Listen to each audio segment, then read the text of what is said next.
The manager mindset is a fundamental shift.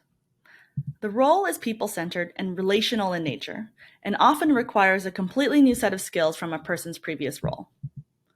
The first shift a manager needs to make is to deeply appreciate the importance of influence and communication in the role. For many jobs, individual contributors can be successful with just above-average communication skills. For management, you must be as proficient with communication as you are with the primary skill of your role, whether it's coding or reporting or spreadsheeting or whatever. You need to be purposeful with each interaction you have, build trust with your stakeholders, know what to say and when, and learn what makes humans click. The next misconception managers need to purge from their minds is that they are now more in control than they were before. Managers think, I'm now the boss, people need to listen to me, I'm in charge. But from my experience, this could not be further from the truth. Look at these calendars. Does the manager calendar look like someone who has more control and not less? The truth is, it is much easier to manipulate the tool of your trade than it is to direct people. Yes, you are now responsible for setting the goals and strategies for your team, but aligning and directing people is what you will spend almost all your time struggling with. People are complex in ways that still surprise me to this day. It's what makes them delightful, but also what makes the job exceptionally challenging. Another paradoxical effect of being higher up the chain of command is that you get closer and closer to the fire and the dysfunction. Sometimes that's a visionary and charismatic leader or founder who communicates in beautiful and abstract ways, but makes it hard to figure out what you're actually supposed to do. Now it's your job to figure it out. Alternatively, managers are also closer to the parts of the business that no one can actually control.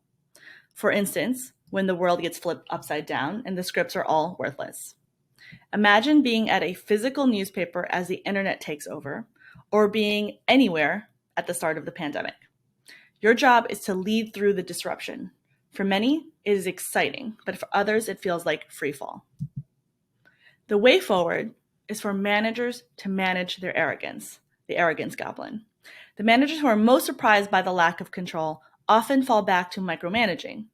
They forget that their job is no longer to do, but instead it is to direct. And they let their mistaken belief that the best way to get results is for them to do it themselves. This sometimes works in the short term, but quickly falls apart when the manager burns out, the workers quit, and when the team gets too big for this to make any sense anymore. Either way, impact suffers.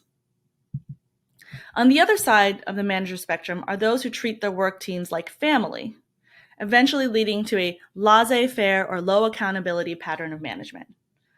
Also often emotionally toxic when team loyalty becomes a stand-in for familial love.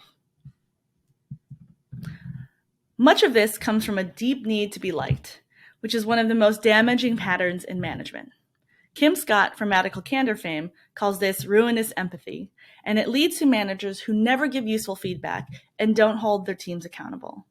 These teams tend to underperform, putting everyone at risk when markets start looking rough.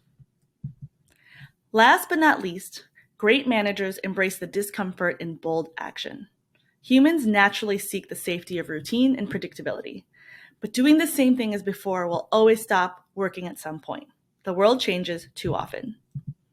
It is a natural tendency to want to maintain that status quo. And yet management puts you in a role that questioning the old way is actually part of your job. Managers must manage their fear of failure and their fear of seeming incompetent and not shy away from bold action when it's necessary. As you look forward in your career, think about managing people or managing more as you progress. I hope you can take these perspectives and weave them into your work for the sake of your success, the success of the business, and the success of your team.